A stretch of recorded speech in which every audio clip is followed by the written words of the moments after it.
multiple thermal imaging cameras, and a state-of-the-art automated defense system. 6 days later, the heatwave struck. My external sensors registered a blistering 119 degrees Fahrenheit.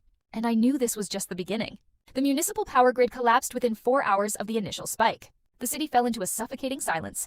Water systems rely on electricity. When the pumping stations ground to a halt and the last drops trickled out of the taps, raw panic tore through the streets. I unlocked my phone, watching the desperate cries for help online and tracking real-time aerial footage from my drone.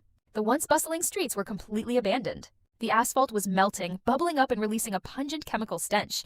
As my drone hovered over my old apartment building, I spotted 3 familiar faces through the window. "It's too hot. Why isn't the AC working? I'm going to die." My brother's whining voice filtered through the audio receiver. Watching the 3 of them drenched in sweat, I reached into my mini fridge, grabbed a cold can of soda, and took a long, refreshing drink. The icy liquid slid down my throat, sending a pleasant shiver through my body. It actually felt a little chilly, so I adjusted my thermostat to a comfortable 78 degrees. By the 3rd day, the temperature outside hovered near 140 degrees. Reports of heat stroke deaths were skyrocketing, and vicious fights over bottled water were breaking out on every corner. Unbothered, I pumped filtered water from my well and gently misted the green sprouts pushing through the indoor soil. But as I stood enjoying the quiet, my security console flashed a bright red warning, biosignature approaching. Through the high-definition security monitors, I watched 2 men carrying heavy fire axes kick through my outer factory gate. "The air is cooler in here. There's definitely food inside." On screen, their faces were twisted with heat exhaustion and manic desperation. I recognized them instantly. In my past life, these same 2 men had looted a local convenience store during the initial blackout, attacking the elderly shopkeepers fatally for a single case of bottled water.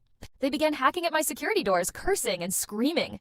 Their violence only made my decision easier. Since I had spent millions on an automated defense grid, I figured this was the perfect opportunity to test it. I moved my finger across the console and tapped the purge command. A silent laser swept across the hallway. The 2 intruders collapsed instantly, fluids pooling on the concrete. Within seconds, automated cleaning arms emerged from the wall, dragging the bodies toward the incinerator chute. I launched my drone to scan the factory perimeter. The location was remote enough that no one else seemed to be nearby. But as the drone returned toward the main hangar, 3 figures caught my eye. "Mom, Dad, this is where Sylvia is hiding. That selfish woman is in there enjoying the AC while we're out here dying." I had fully expected Gavin to drag our parents to my door eventually. But what I did not expect was the sudden alert on my monitor. "Main door unlocked." The sound of my security system disengaging made my blood run cold. How was that possible? The security architecture was my own design, featuring physical and digital barriers. Without my master biometric override, opening the door from the outside should have been impossible. I pulled up the lock diagnostics.